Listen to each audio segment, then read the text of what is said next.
So big welcome to everyone to this class, the second week, the second class, where we begin to look more deeply at critical thinking for effective learning and how this can help us in our teaching and in the classroom and also in life and all that we do. This week, we're going to look at ancient ways of knowing, beginning with the question of what is truth.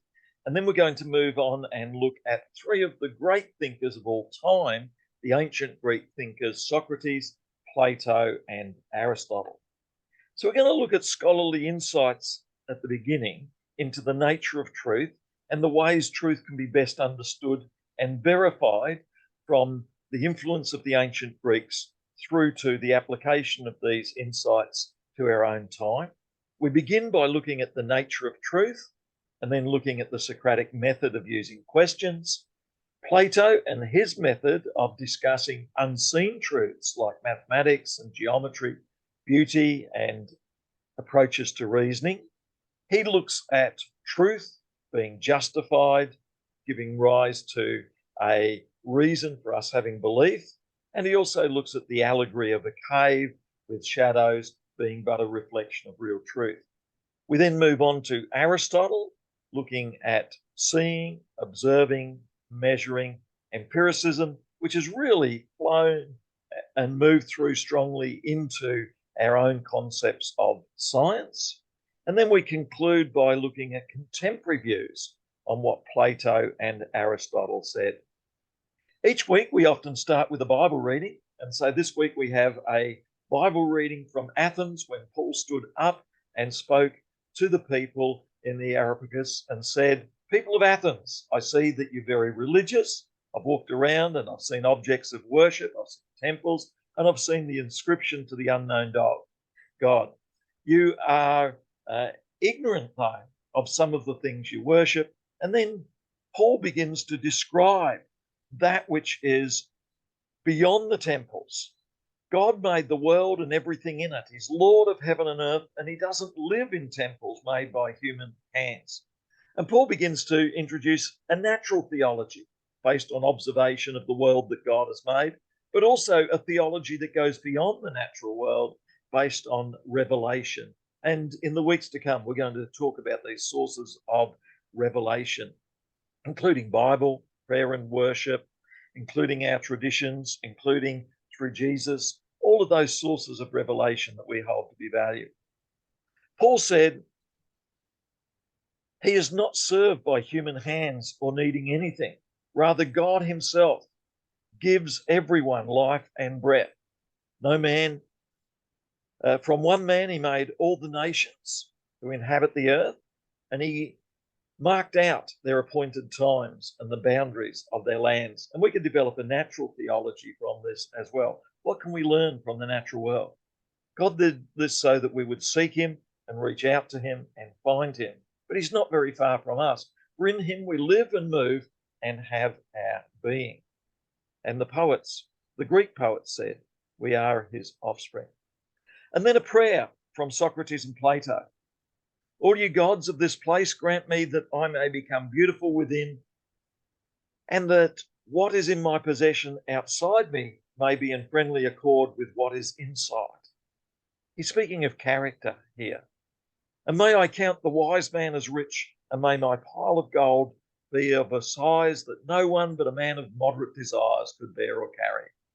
This is a prayer of Plato and Socrates. Give me beauty in the inward soul. May the outward inward be at one. May I reckon the wise to be wealthy, and may I have such a quantity of gold as a temperate person could carry. And it's on a number of university stones and sites, including Harvard Square Library in Massachusetts. So let's begin firstly with the question, what is truth, and how important is the pursuit of truth? As David McKay said, true education is awakening of a love of truth, opening the eyes of the soul to the great purpose and end of life, particularly as this relates to truth. Daniel, your thoughts on truth. How do we know truth? What is truth? How important is this understanding of truth? Sam, it's such a curly question, and it's a curly question for Christians and non-Christians alike. because I think it's fair to say that in the current world that we live in, there is at least somewhat of a popular understanding that everyone has their own individual truths, things that make sense to them, that are true to them, and maybe not held by other people. And as Christians, the fundamental thing that we wrestle with is that we believe and we know that there is one God who created the universe. So we know that God is truth, and that there has to be a universal truth, because there is one creator, one omniscient, all-knowing creator. So there has to be one form of truth, right? So that's what I think. But at the same time, we talked a little bit last week about the fact that humans are flawed, right? So if we're flawed, can we actually know this one truth or not? That's the wrestling that I kind of conceptualize this question of truth. As a Christian, I think there is one truth, but I'm a human. So I can try as much as I can to understand that one truth. I may not get there. And everyone, as we know in today's world, has individual beliefs and truths. And so it's a really fluid space, I think. And what really interests me is that the ancient Greeks wrestled over these same questions, that Plato in particular had this understanding that if I look out and see something mathematically wonderful and beautiful, even the shape of a tree, and I can see a certain sense of design in that, Plato said that these things don't just happen by chance, and he wrote Timaeus and other readings that we can go online and read. And so he talks about forms. He talks about that which is behind all truth. How helpful do you think Plato is in helping us understand this truth, even though he lives 2,000 years ago, which seems a long time ago? Why do we still talk about Plato today and his understanding of truth, Daniel? Yeah, I think the first point is that he's certainly still useful in the sense that his understanding of forms and what constitutes truth and representation is actually really useful way, and a really useful framework for trying to wrap our heads around truth and the origins of things and how things are represented. And the reality is, the reason why we study him is because he's been so formative, because he is, alongside Aristotle and Socrates, one of the most influential thinkers in Western society. So, there are obviously schools of thought and philosophers that have come after Plato that have either disagreed with or built on some of his work, but he's been so formative. So that's why we study him, because we're indebted to the work that he did. And let's begin by thinking about something that Plato wrote a lot about, which is what is the nature of truth. And we come up with a number of ideas about truth. That is, some people say truth is what actually exists, and others say that truth is about claims that are made about truth. Certainly, one thing that we notice is that there can be opinions on truth, and then there can be truths themselves. And so, if we have a child who is, say, 9 years old, we may say the child is 9 years old. That's a truth. Or we could look at the appearance of a child and say, I think that child appears to be 9 years old. That's an opinion. And so truth is important to distinguish from opinion. And we could say the cake is red, but we could also say... It's grown to me, Sam, but... And again, this raises the question, is the cake is red a fact or opinion? To say I like a red cake, again, is that a fact or opinion? Going back to the example of the child, we say the child is 9 years old, but if you go to China, Korea, Japan, Taiwan, Hong Kong, Vietnam, the age of a child begins at conception. And so is it an opinion? So one of the first things we're really wrestling with here is the difference between opinion and fact. And I think this makes us humble in that we've got to wrestle with, are the things that we're teaching and saying in the classroom our opinions, or are they facts? And we've got to think about going beyond our opinions. And so we go to sources, We go to a literature review and we consider the views of scholars, and we try and get beyond opinion to fact. If we look at a map of Australia and the Ukraine, is the word Australia a fact or an opinion? Daniel and students out there who are watching, what do you think? Is Australia a concept, an opinion, or is it a fact? Australia exists. Any thoughts, Daniel? Sam, I think you might be referring to, correct me if I'm wrong, but there is a, I don't want to say widely held, but there is a conspiracy theory that Australia is not real. Not sure if you've seen this on the internet, but apparently there is a conspiracy theory that Australia is not real. The country does not exist, and it's some kind of fiction presented by Hollywood, or, yes, something along those lines. Yes, yes. And so I think the important thing, we've been talking about truth, obviously, and the meaning of words. And so before we think about, well, is Australia true? We have to think about, well, what are we defining Australia as? Are we defining it as the continent, or are we defining it as the nation of Australia made up of, those particular states and a particular people? Because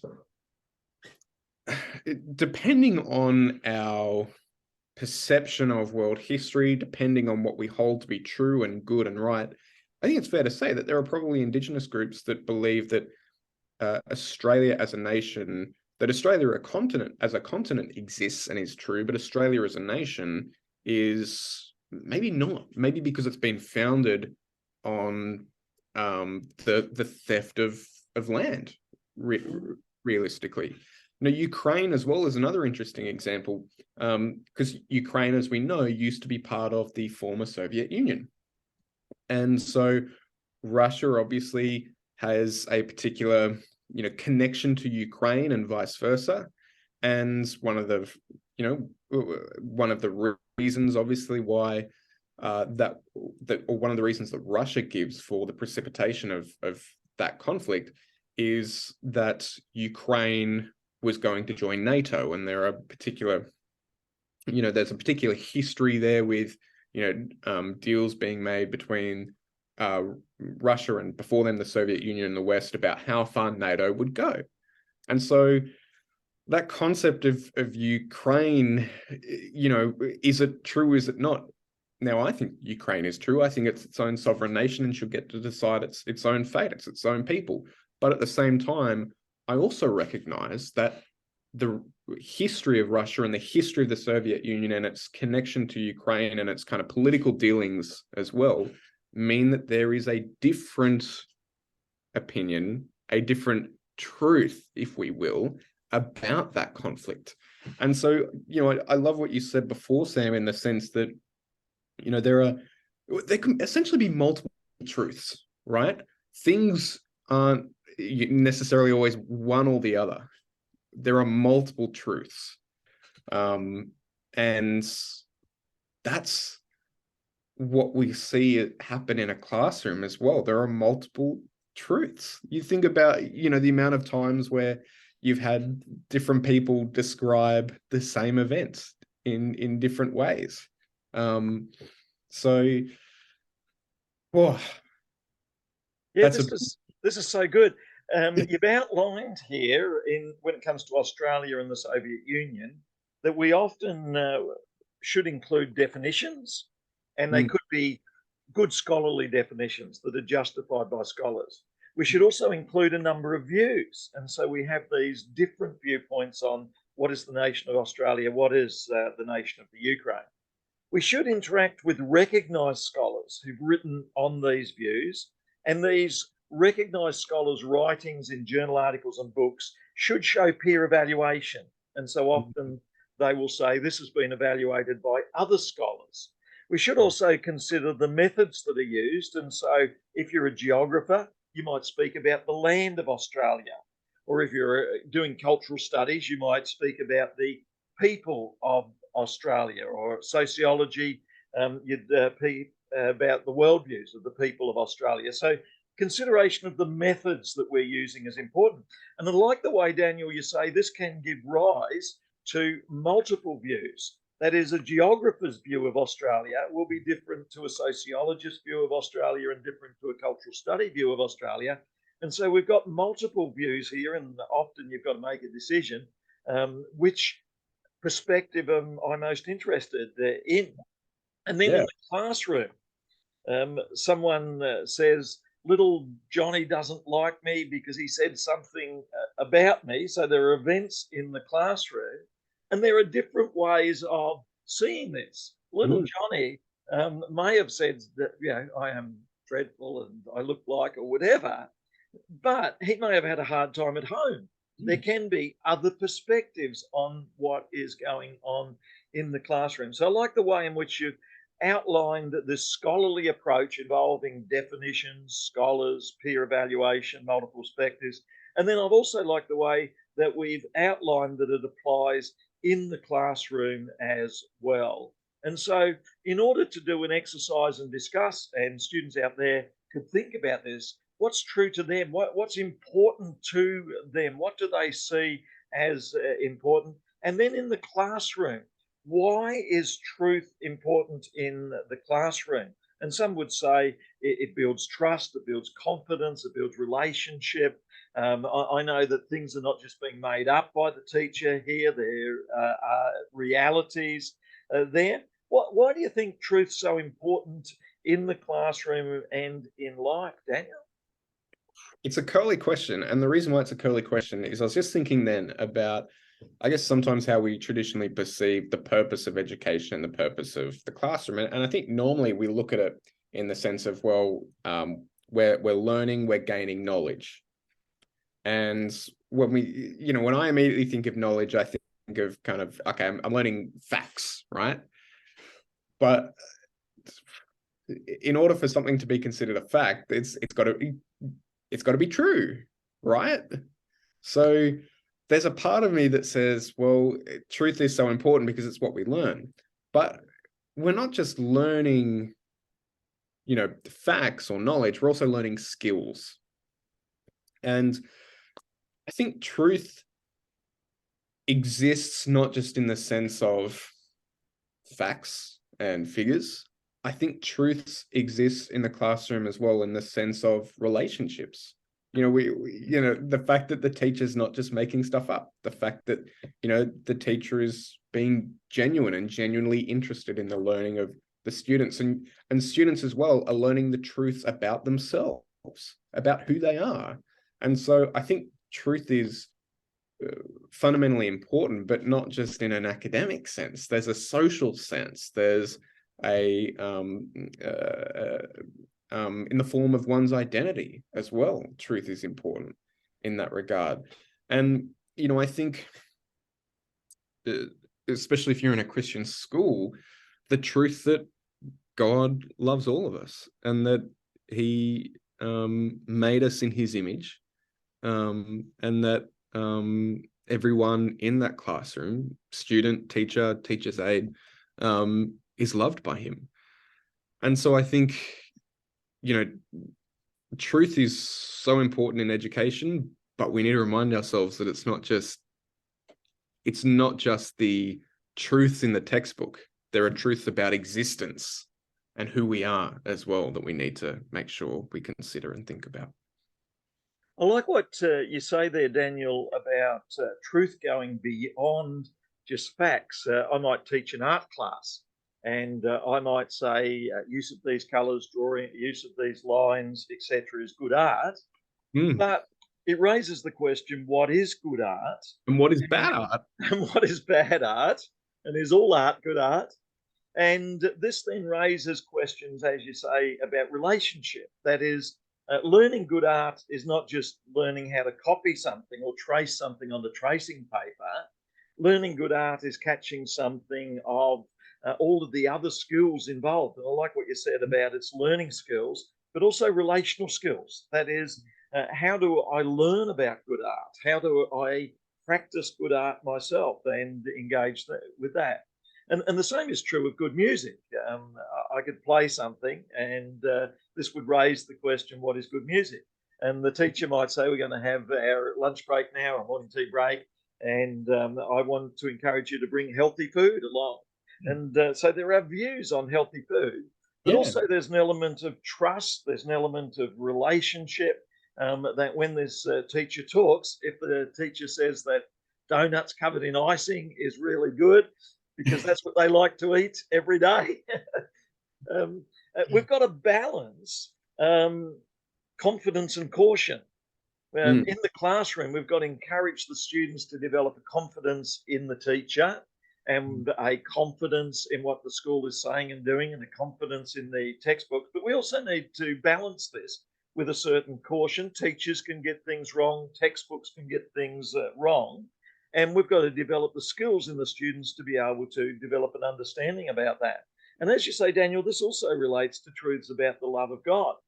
And I can be a very strict teacher who dresses in black, and I can say, you know, because God loves you, you will always listen to what I say, won't speak a word for the next hour of the class, because God's told me.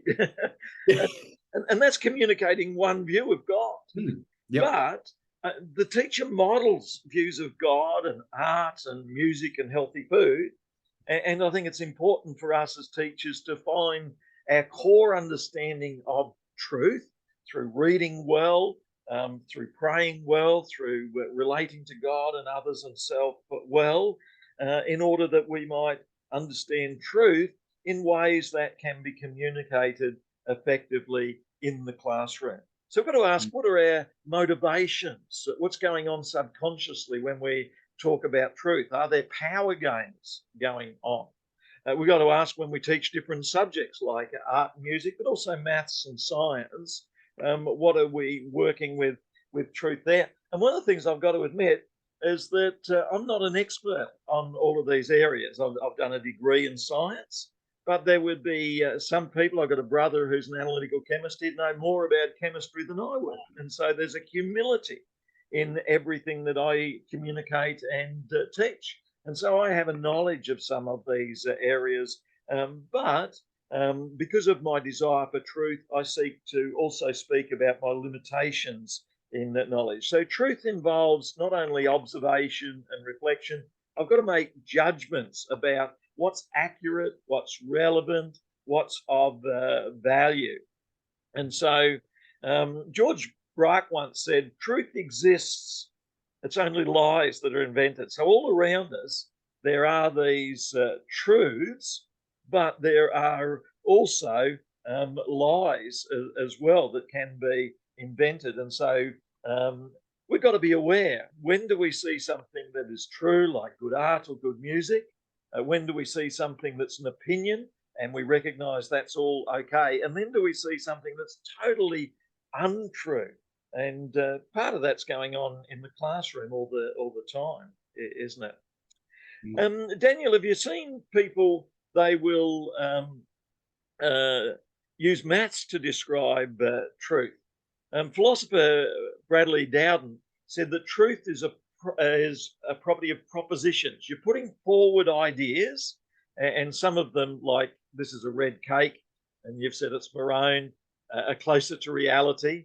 And then others, red cake is wonderful, or it makes you hyperactive. These may be closer to opinions. But Dowden, the philosopher Bradley Dowden, says there's all sorts of deeper questions. For instance, can we say true things about the future in that it hasn't happened yet?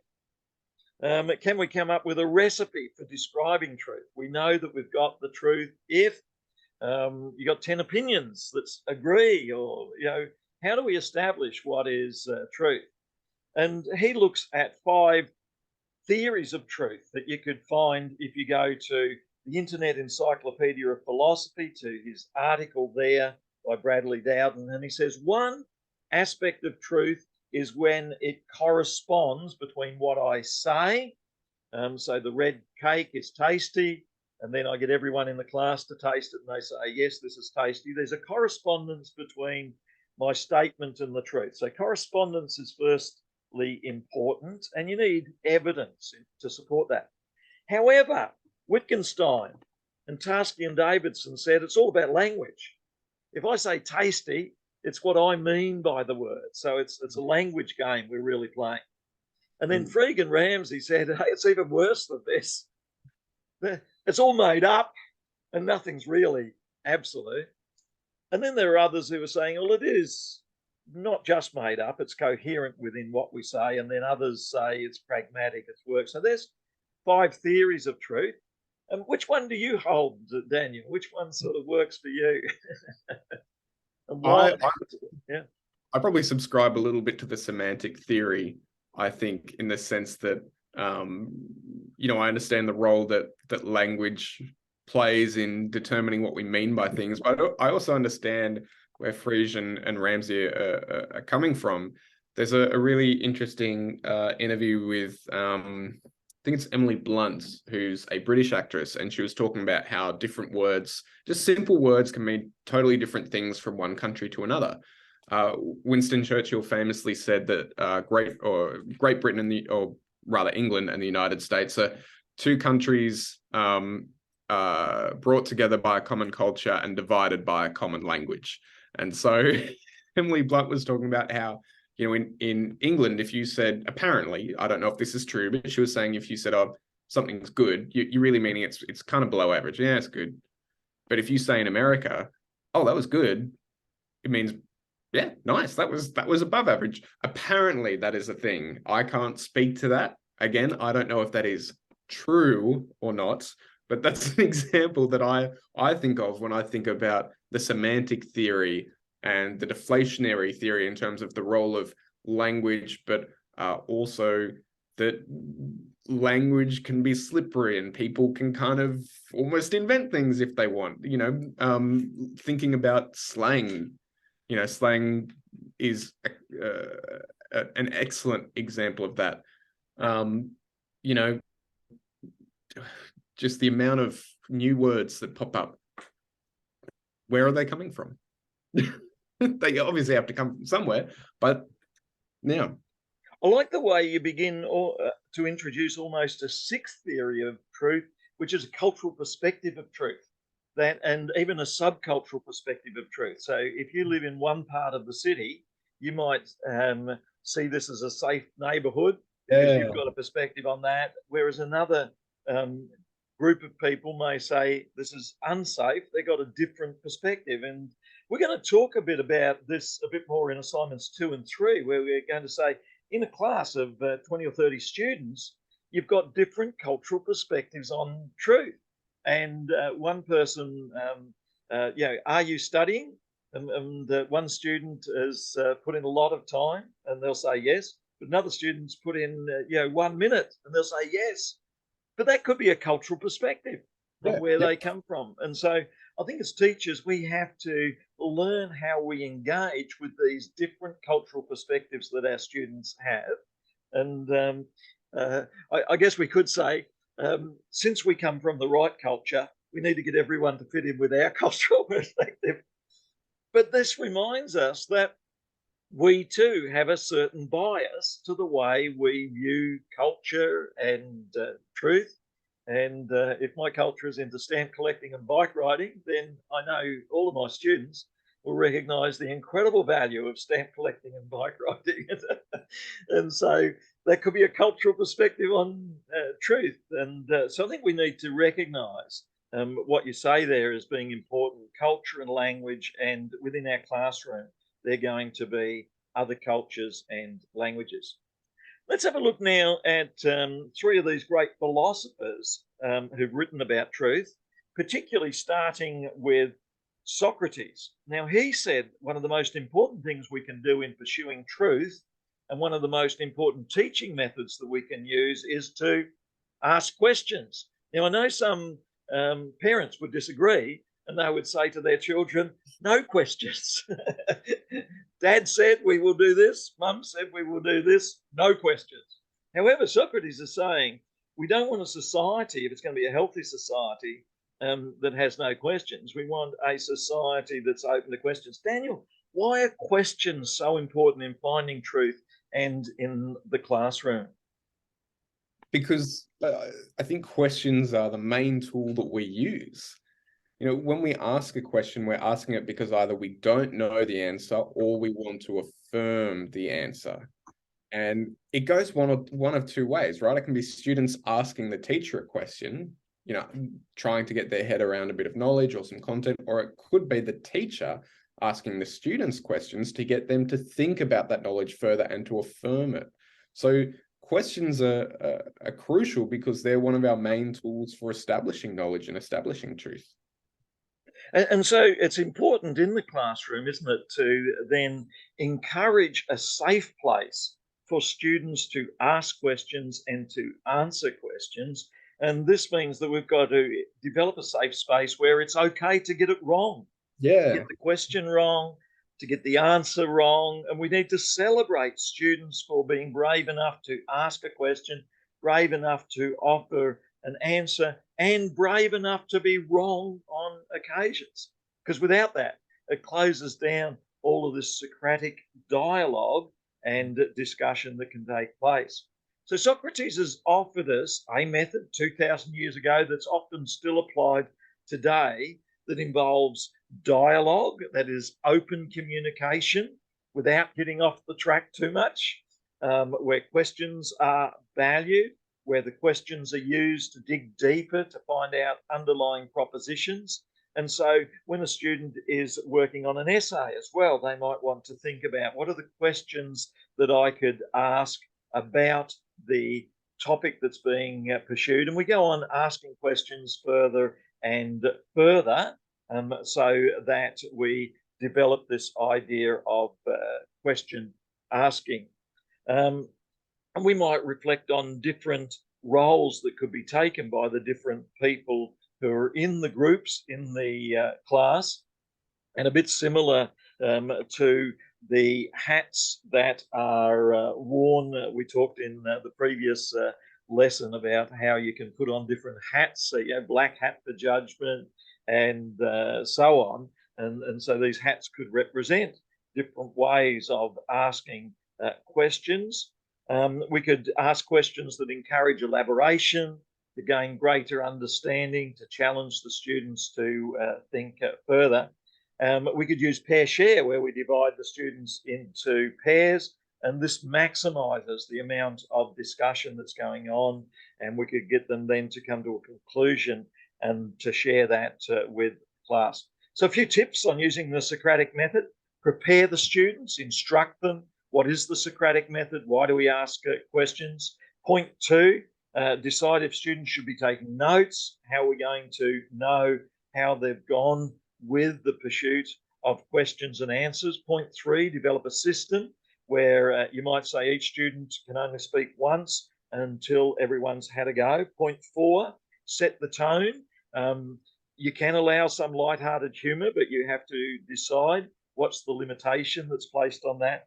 Point number five, keep track of what's happening.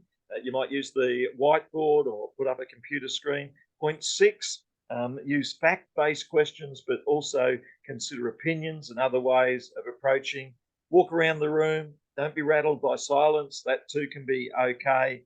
And then give room for getting it wrong. Any thoughts on making the Socratic method work in the classroom? Your thoughts on this, Daniel? Yeah, I think you touched on, Sam, what is fundamental to making the Socratic method work, and that's actually having a safe space. So people have to feel like it's okay to make mistakes, that it's okay to get something wrong, because they have to feel like as a teacher that you're not there to trip them up. And what's fundamental to the Socratic method is that students don't feel like they're being interrogated until they make a mistake. There needs to be this understanding that we are asking questions to really challenge our understanding of things, to stretch ourselves and to grow, not just grow in our knowledge, but grow in our souls. And so I think creating a safe space, it can't work without it, basically. Yeah, so good. So I encourage you to find out a bit more about Socrates, and to find out a bit more about his use of the Socratic method of questioning. And I encourage you to have some classes every week or few weeks where you practice the Socratic method, that you explain what the Socratic method is, and that you develop an awareness of the Socratic method. Hey, Daniel, did you know that if you want to find out more about some of these writings by Plato, etc., you can go online and you can do a search for these people there.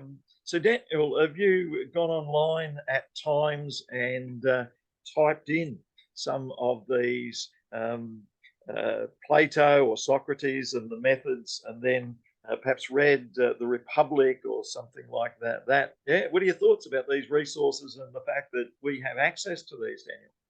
Yeah, I wonder what Plato and Socrates and Aristotle would have thought about their works being readily available to billions of people in thousands of years after they wrote. But it's a really, like, I want to encourage for those watching that it's we definitely don't want this to be daunting. This is not a thing. No one's obviously expecting you to go out and read all the classics or anything like that. But it's a really good resource, and it's not just Gutenberg, for example, is a brilliant online database that doesn't just have the classics. It's got a lot of works and texts that are no longer copyrighted. So it's also a great teaching tool. So, if there's something in the syllabus that that you'll be teaching in your upcoming placement, there might be something, say, in the English syllabus, for example, or even in the history syllabus. Gutenberg is a great place. It's a really good teaching tool because it's free. But if you're after a bit of light reading on Plato's The Republic, that's where I go. And so, as you said, we shouldn't be put off or daunted by this. You can just click on it and you can read for 5 minutes. You get a bit of a feel for it. You can download a copy of it. You can begin to work your way through. You can save that copy in your resources file, and then you could go back to it again and get a bit of a feel for it. You could even do a search to references to God, and you could go through and look at what Plato has written about the value of listening to God. So there's great resources out there, and we call this primary resource. You can get bonus marks sometimes in an essay if you can quote these people, and using the internet you can do a search for where certain terms and words are found, and then go to the actual resource itself and do a search on there and find out some information. Let's go next from Socrates to Plato, and in contrast to Aristotle, his student, who said we need to observe and measure, Plato said it's the ideas and the concepts that are so important rather than just observing and measuring. And so if Aristotle was talking about a house, he might say we could measure a good size for a house. Might be 10 meters by 6 meters. We could say a good material for a house could be brick, but you could also use other materials as well, such as rock or whatever. And so Aristotle describes a house in terms of what we can see and measure. And he said that's so important. And even our concept of science partly comes from what Aristotle said about observing and measuring. Plato, however, said there's a lot more going on. That is, where does the idea for the house come from? And as a husband and wife are thinking about having a child and thinking about moving to a certain city, where do I build that house from? So where's it all come from? And what ultimately is our goal for this house? Our goal might be to invite people around and to socialize. And our goal might be to hold a home group for a church. Our goal might be to have the extended family around a few times. And a lot of these things that Plato's talking about in terms of a house are totally unseen and so difficult to measure. And then Plato says behind the idea of socializing is that in God, the author of all things, must be the ideal of what socializing would be about. So how do we balance Aristotle's method of measuring, observing, and we say that is truth, what we can observe. And Plato's idea of saying, hey, truth is what are your real intentions and how do they reflect the great beauty and possibility that's in God? How do we balance these different ways that Plato and Aristotle have, Daniel? Well, I love what you've actually written here, Sam, because the way you've worded it is you've said that studying the philosophical ideals behind reality. And so, yes, these ideas might be behind reality, but they're informing reality, or reality is informed by these particular ideas. So the way I conceptualize it is they're working in concert with one another, right? It's kind of like a projector screen or a projector and what's projected on the screen. That's how I view it.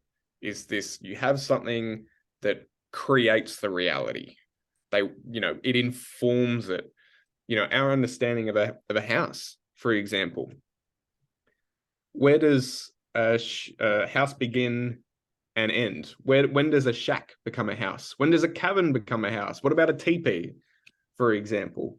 So that's a way of kind of conceptualizing that in terms of, the philosophical ideals and reality, because reality is that there's some kind of structure here, but made of wood or tapestry, whatever else, but it's my philosophical ideals that'll determine whether that is a house or a cabin or a shack or whatever else. And so we have this balance between the humanities, such as history of house, and geography, where we're located, and sociology and psychology of what does house mean to me. These are the humanities subjects that we have in our schools. And then we have the more scientific subjects, which is what's the chemistry of cement that's used, of construction, of technology. And I like what you've said. We need this balance of both. We need the ideas that are invisible. And as Christians, we need this balance between we can have a church or a home cell, we can have a Bible reading, but also there's something invisible and unseen that goes on as we're relating to God, the unseen, who reveals himself to us. And when we see a physical person, a student in the classroom, there is what we see, but there is so much that is unseen. There's the history of the student, the geographic, where are they located? There's the sociology of the student, the psychology, how are they feeling? All of these things. So if we look at the nature of the human person, it's both scientifically material, but it's also spiritual and humanities understood as well. And I really like the way Plato wrestled with these concepts, and he built on Socrates' idea. Let's ask some questions, let's find out about not only the material world that's finite, but also the timeless, unchanging world that must be in God. And so behind my attempt to draw a circle, there must be the idea of a circle that is found within God. And Plato was an originator and user of correspondence theory. Behind every truth, such as the idea of drawing circles, there must be the truth, that there is an absolute idea of a circle. Behind love, there must be an absolute concept of love that exists. Plato developed a tripartite theory of knowledge, in which you've got not only the truth that's out there, which could be a house or it could be love, but you've also got evidence. So there's evidence of love, that a classroom is a loving space. And then belief is based not only on there being a truth out there, but there's evidence for it. And so we've got three steps. There must exist a truth, which it could be love or could be a house. Then there must exist evidence that shows that it could be present. And then this leads to belief. And so this increases our understanding of the complexity of finding justification and evidence. And we're always on the search for truth. N.T. Wright said he was a critical realist.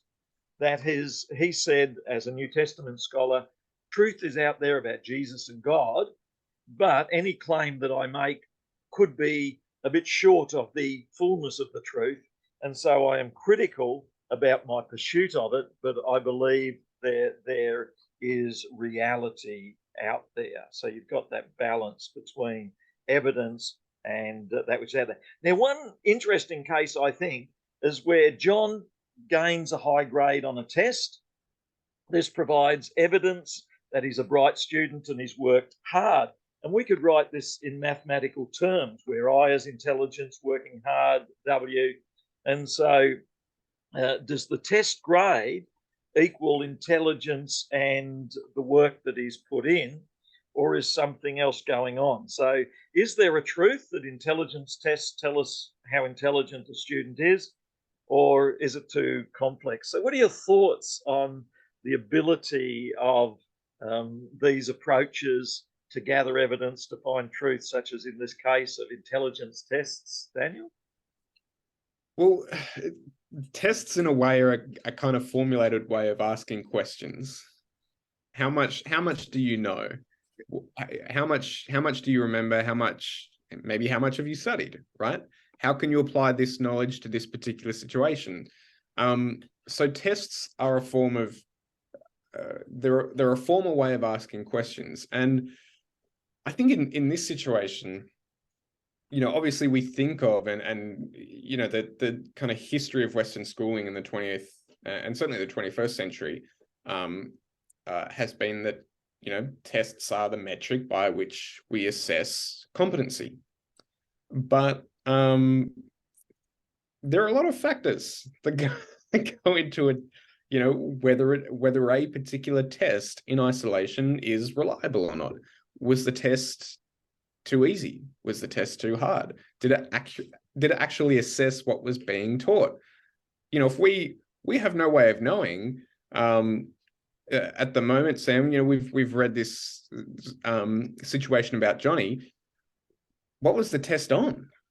What were the questions? Was Johnny doing the test in test conditions? Was he allowed to take it home and finish it overnight? I'm kind of blowing this up a little bit, but even if we don't get so hypothetical there, something as simple as like, was Johnny having a bad day?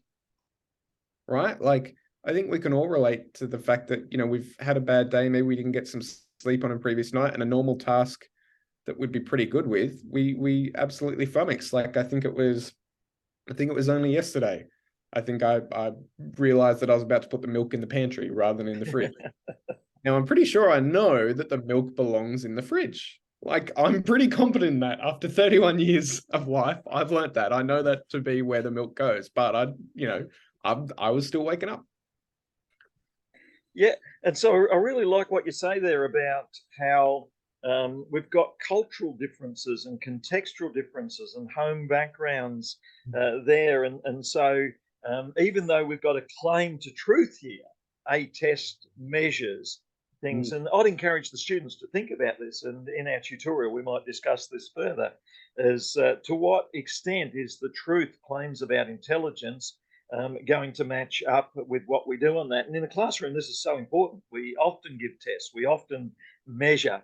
Education's very keen on measuring how students are going and then communicating that in various ways. And there are certain truths involved, but there are certain complexities. And then, as you've said, Daniel, there's also relational things happening. So when I'm talking to the parent, I've got to be careful about how I relate these truths about how Johnny is going.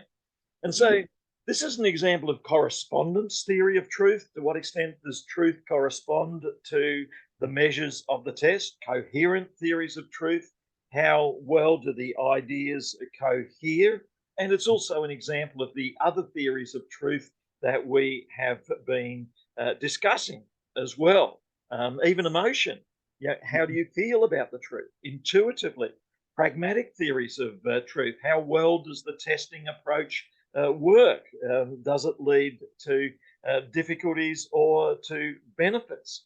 And so we can use maths to draw up illustrations. We can compare different test results.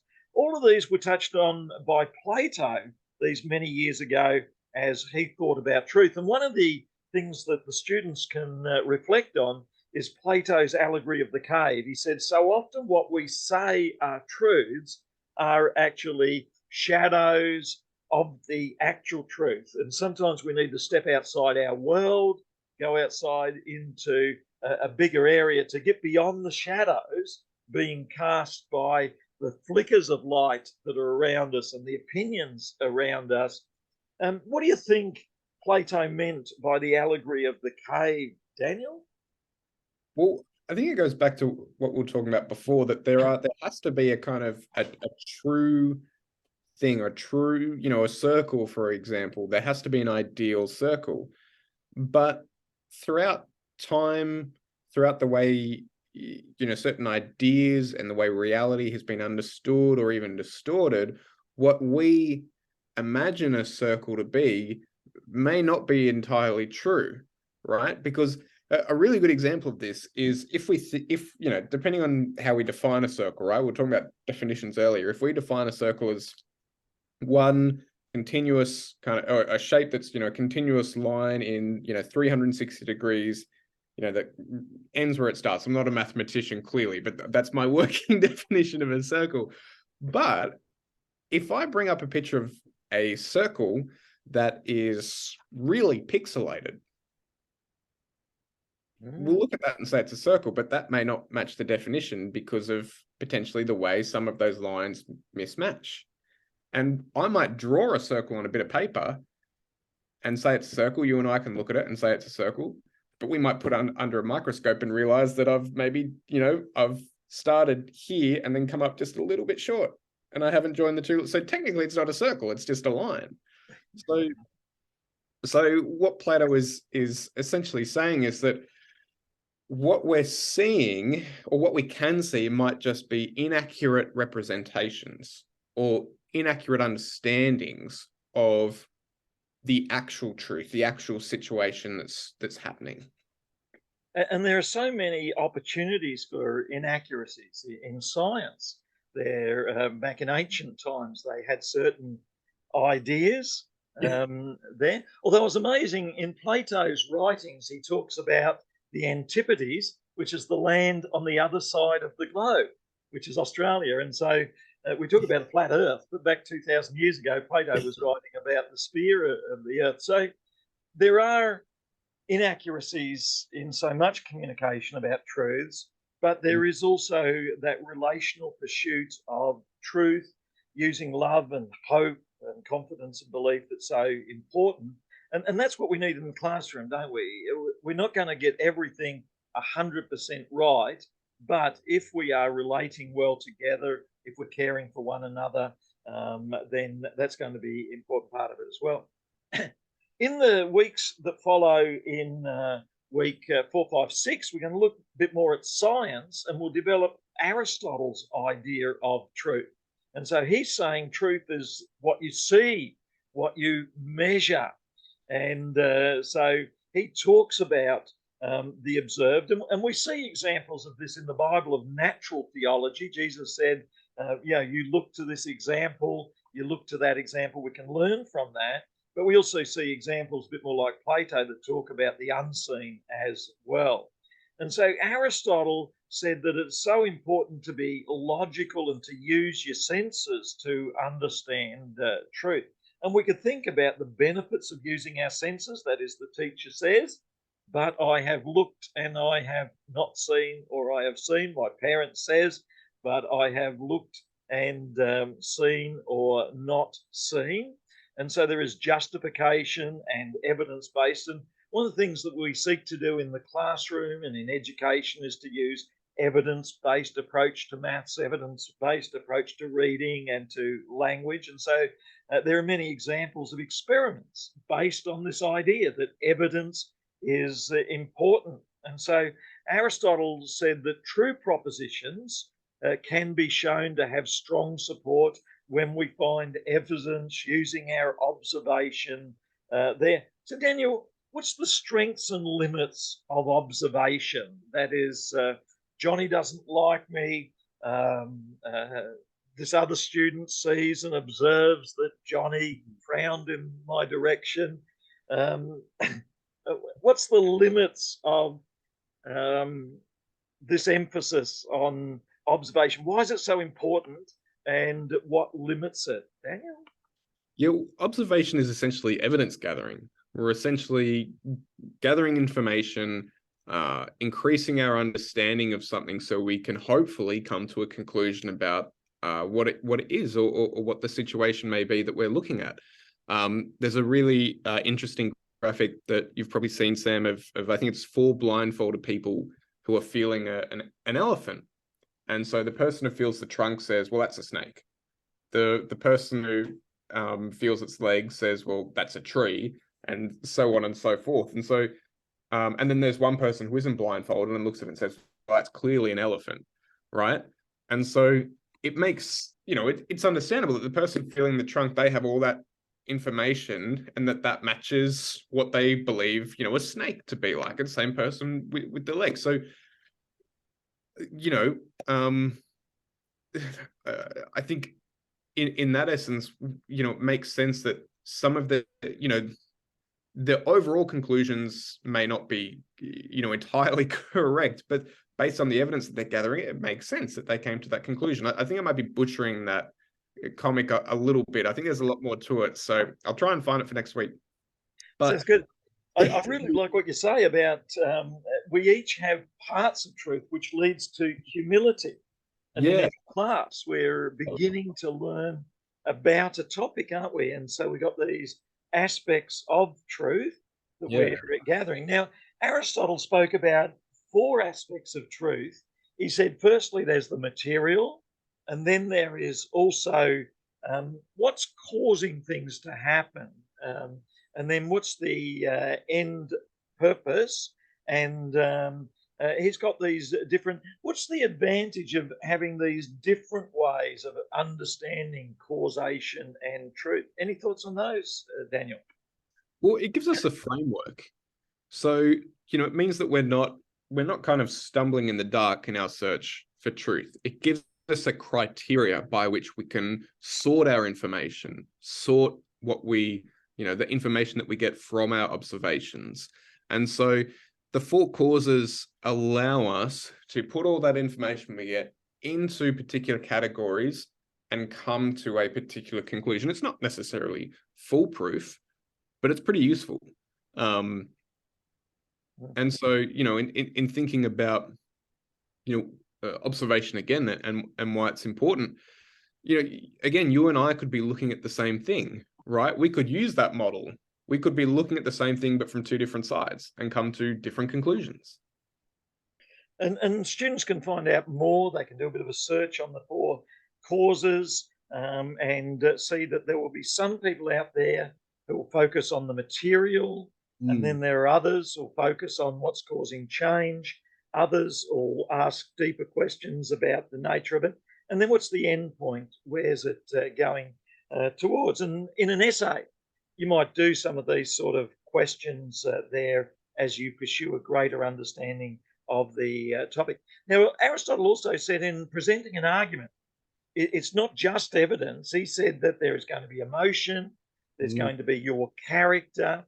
What's the advantage, Daniel, of recognizing that an argument is not just the facts, but there are some emotional and ethical other considerations in presenting a case, an argument? Yeah, I think it's really important to consider, and there are certainly advantages to it, because ultimately we're emotional beings. And so there are different elements of particular topics that we are naturally going to feel a particular way about.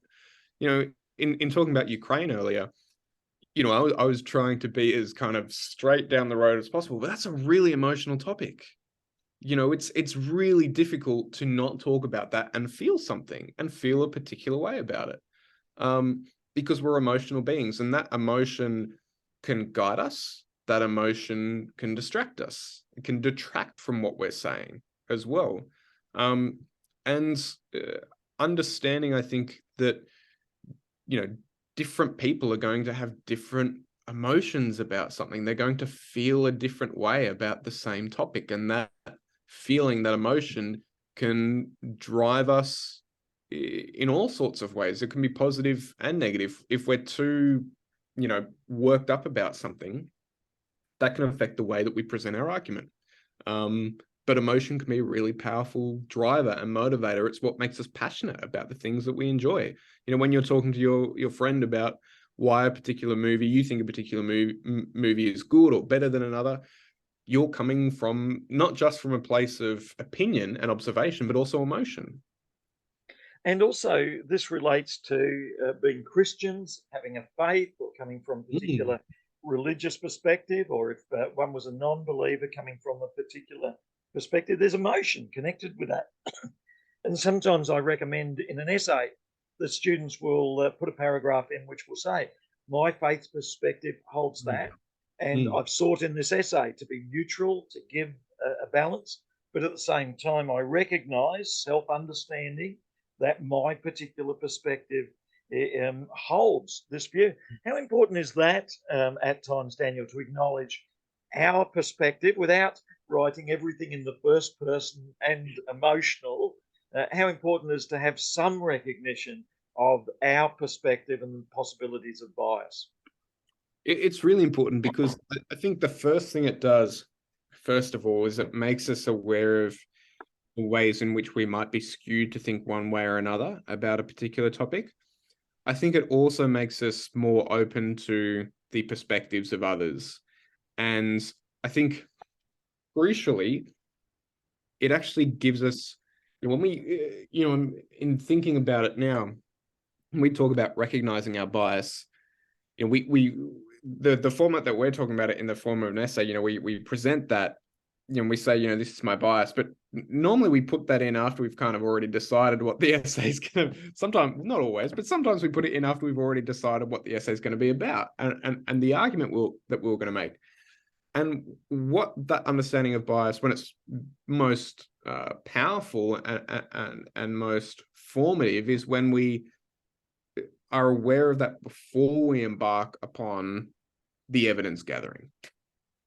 And this is a good point, I think, to introduce next week. We're going to go on and look at Christian and religious perspectives. So I encourage students to complete the work we're doing for this week, week 2, but also then when you've done that, you'll be moving on to week 3 to think about the importance of owning your religious and Christian views, to work through how you know and understanding those, and how you relate those to other people who have similar views and different views. Because one of the real challenges is if you've got 20 or 30 students in the class, there'll be some will agree with you, but some will have different views as well. So drawing together. It's a good thing to have as well. It'd be it'd be boring if everyone agreed with us. Yeah, that's so important that we acknowledge diversity in our classrooms and acknowledge diversity there as well. So in drawing together some of the insights that we've covered in this class on truth and Socrates, Plato and Aristotle is that there is truth there, but it's complex and truth is so important in the classroom, but we have to humbly admit there can be challenges. And Socrates, Plato and Aristotle can teach us quite a lot. Socrates about questioning, Plato about the big ideals and ideas, and then Aristotle about the details that can be founded there. Just one comment, Daniel, on grounded theory. Some people like Aristotle's method. You begin with observation. There is a method in scholarship which is called grounded theory. So instead of starting with gathering lots of information, reading books, looking at ideas, when it comes to education or any topic we're looking at, we start by the details. And so instead of deduction, working our way from big ideas and gathering information, we start with induction, whereby we observe and we write down what we've observed. What are your thoughts on grounded theory as an approach? Can we get away from the literature review and is grounded theory going to give us wonderful answers and insights? So I'll be honest, Sam, I have an interesting history with grounded theory. So I think we mentioned last week that my background is in English literature. And English literature, as you know, it's a humanities subject, and as you know, obviously, as you mentioned, you do your literature review. You say who are the key thinkers, who's already kind of published on this book, and maybe what have they had to say. And so that's the way I've always been used to doing things. But before I was a lecturer, when I was doing my doctorate, I actually worked as a research assistant to Professor Stephen Fogarty, who's the president of Alpha Crucis. And in his particular field, they use grounded theory. And so I would help him, observe some of this and gather this data and synthesize it. And it was really uncomfortable for me at first because I wasn't used to that way of thinking. I wasn't used to that way of not having, or not kind of consulting, the scholars and the field and that kind of thing. But it's a perfectly valid way of looking at something, because there are things that haven't been studied yet, where you might have some theories that you can link to it, but realistically, you kind of have to say, well, we don't really know much about this yet, so we're actually going to have to just observe. And are you a bit like me? I like to use both. I possibly start out with a little bit of grounded theory because I want to observe and see what I can see. So I don't want that to be contaminated by everyone's else idea. But after a few weeks, I realise eventually to get this project done, I've got to engage with all the scholars. And so then I moved and I put to one side the beginning of my grounded theory, move in with the scholars. But then I realised no one's that interested if I just simply repeat what every scholar has done. And so I then go back a little bit to look at the evidence again, to observe again. And sometimes I'll do interviews. And I know doing my PhD, I did a bit of both. I'd gather what people have said, and then I'd go and interview individuals and say, what do you think? The trouble is individuals can often just repeat what others have said, and it's not true grounded theory. I think true grounded theory is where you discover something new. I guess one example would be Sigmund Freud was a doctor. And one of the things that he learned was a little bit of psychology. And psychology around about 1880 through to 1910 had worked out that you could do this grounded theory observation of what people were doing, and you could write it up. And so it then went beyond grounded theory. It became theory, and it came up with behavioral psychology. And behavioral psychology said we could ring a bell and a dog would salivate, and we could observe what people are doing, and we could fully understand people just simply by observing. And Freud thought about it when he'd get people come into his medical doctor surgery, and someone would say that they'd had a bad dream. Someone would say they had a compulsion to do this and that. And he thought, none of it's what I can observe. It's all happening in the subconscious. So he started a new line of grounded theory, which was the study of the subconscious. And so again, this shows this balance and to and fro between what scholars are finding, and then sometimes you've got to find a new area of ground to explore, to mine, to dig down in, and to explore that as well. And I think scholars are often moving to and fro between induction and deduction, between the big literary theory and between the details. And I encourage students to get good grades in your assignments. Read as much as you can, gather the scholarly material as much as you can, but have a look out for something that's a little bit quirky, different, original. Test it out with a few people, other lecturers, and ask them, and they'll say it's rubbish what you say. So I think that give it a go, and because that's where you're really going to do well, is if you can find some new ways at working things. Your thoughts on balancing these different ways of looking at things with going with the mainstream, and how do you apply that well in an assignment to get these higher grades? Yeah, I think what you said is important, Sam. Like for all the benefits and the beauty of grounded theory, at this stage in your academic careers, you need to be understanding what has already been written. So these people who go and do grounded theory, they're mainly doing it because they've actually already read what has been written and said, what, that doesn't really work here, or there's actually nothing been written about this, or in Freud's case, I can't really, people haven't been able to observe this, so of course it hasn't been, no one's really written about this. So in order to understand the gaps in something, you have to know what that something is, right? Like, so if I want to know what the gaps in, in a particular field of literature are, I actually have to understand what has been written. So, the importance of engaging with the scholarly material, understanding what the key thoughts are, the key, schools of thinking, what has been written, what key arguments there are, that will allow you to have a really well-rounded understanding of your particular area or particular topic, but it will also help you identify where those gaps are and help you formulate some of your own opinion, where you can say, okay, scholar A says this and scholar B says this. Okay, that's all well and good. Oh, but actually scholar C says something that disagrees with these two. What do I think? And it's so important, as you say, at the early stage of an academic career to gain as much knowledge as you can, to read widely, to read deeply. And then you can think about how does it apply in the classroom situation. So you read theories about education, and then you'll go into the classroom and you'll think, how does it apply?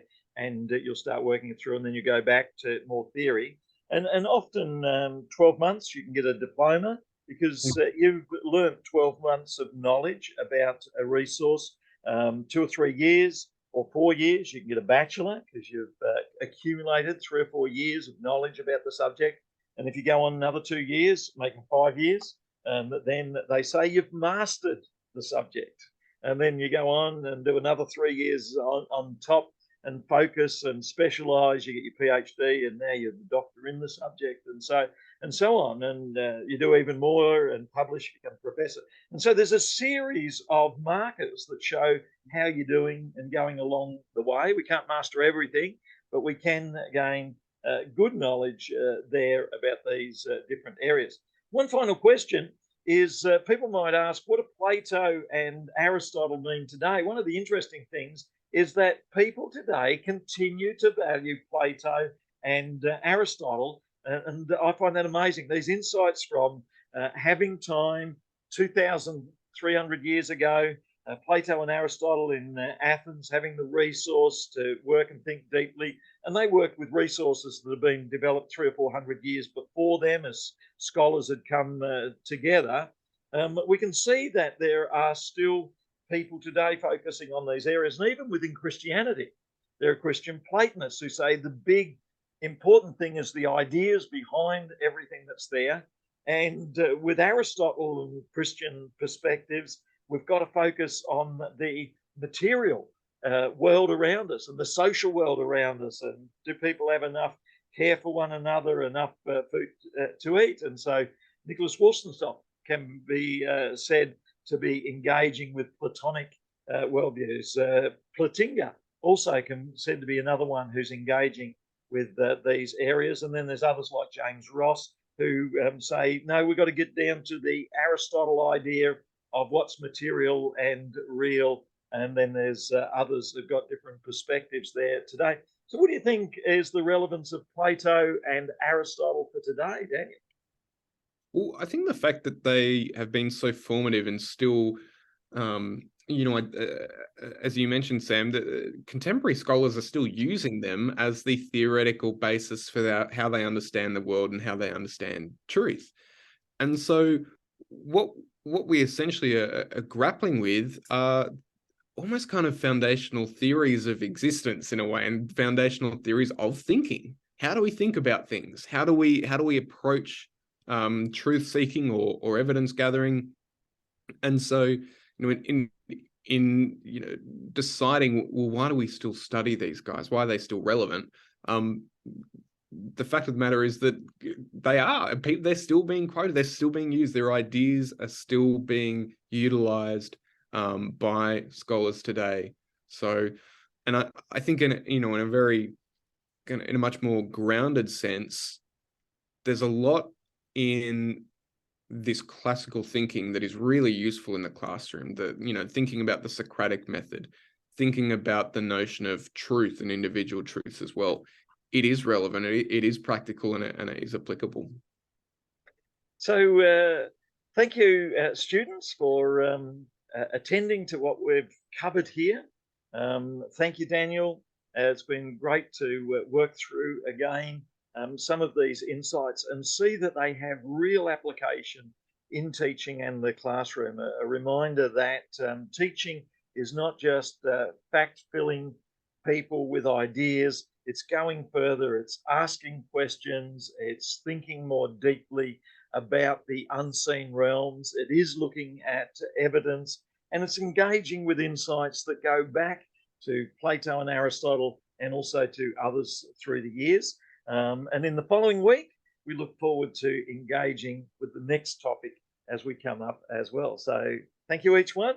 We look forward to catching up again in the classes that follow. Thank you.